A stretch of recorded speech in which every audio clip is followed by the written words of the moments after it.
Now, Effective Communication with Phil Zeller, CEO, Dale Carnegie, Southwest Michigan.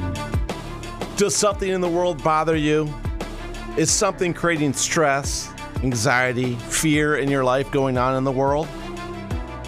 Well, would you like to reduce that? Would you like to reduce that negative feeling going on in your head, those thoughts running through your head that is so stressful?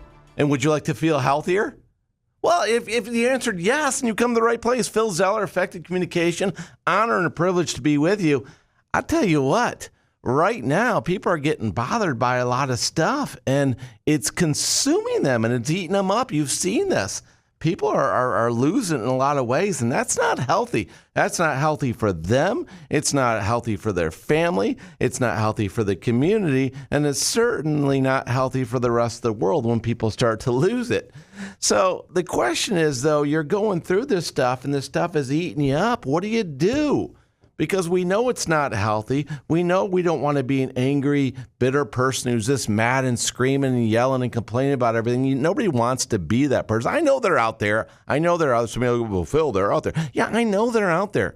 They're unhappy people out there.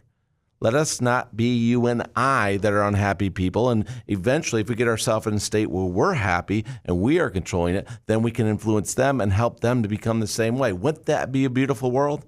Imagine all the people. It's an amazing thing if we get right on the same page and being positive about their life. But what has to happen? I know when I was a young man, some of you know my backstory. I had a time in my life where I was homeless and things weren't going right. And I was not happy. I tell you what, there was a lot of things that going on in my life at that phase of my life that I was angry about and I didn't understand. And I was very frustrated by what was going on in my life, not being able to find food, not having a place to stay. And this stuff was eating me up. And what I realized after a little while is at first, you go through the different phases of grief, right?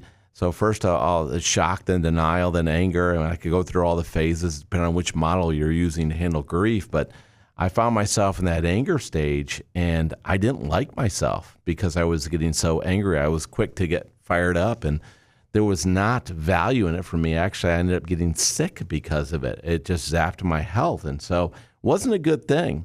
And when your back's up against a wall like that, you got to ask yourself, eventually you got to look in the mirror and say, there's only one person that could change the situation, and it's that person in the mirror.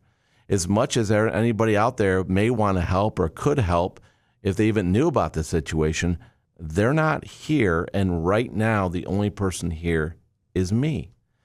And when you look in that mirror, you say, I've got to get healthier. I've got to get better thoughts in my head. So what do you do? What do you do to get rid of the negativity? Well, there's a lot of things you can do to manage your worry and stress. And today I want to focus on one thing that I did that really helped me. And it's helped a lot of other people as well, and it could help you. What I found is rather than focusing on the things I didn't like, what if I became curious about them? What if I started to understand them? What if I started to think about them and go get an education on them and learn about them and read about them so I could be better educated on understanding what is the situations that people are faced with, or the situation I'm faced with in a moment that's creating this anger or this stress. What could I do to really educate myself on it so that I could understand it? And eventually, maybe I could do something to make the situation better.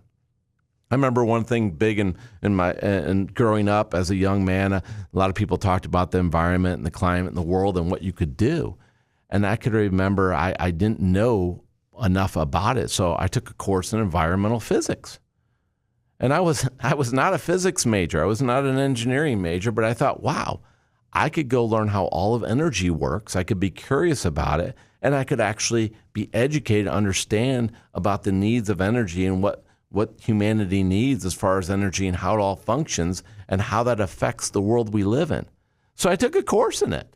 When I showed up, the professor the first day asked me what my major was, and I told him it was comm arts, communication and arts, right? And he said, "What are you doing here?" And I said, "I want to learn about this stuff." And he said, "Good luck to you." And that's all I needed. It was good luck to you. By being curious and learning more, you'll reduce your stress and your anxiety because you become proactive in your life and you'll lead a healthier life. Now go make it happen.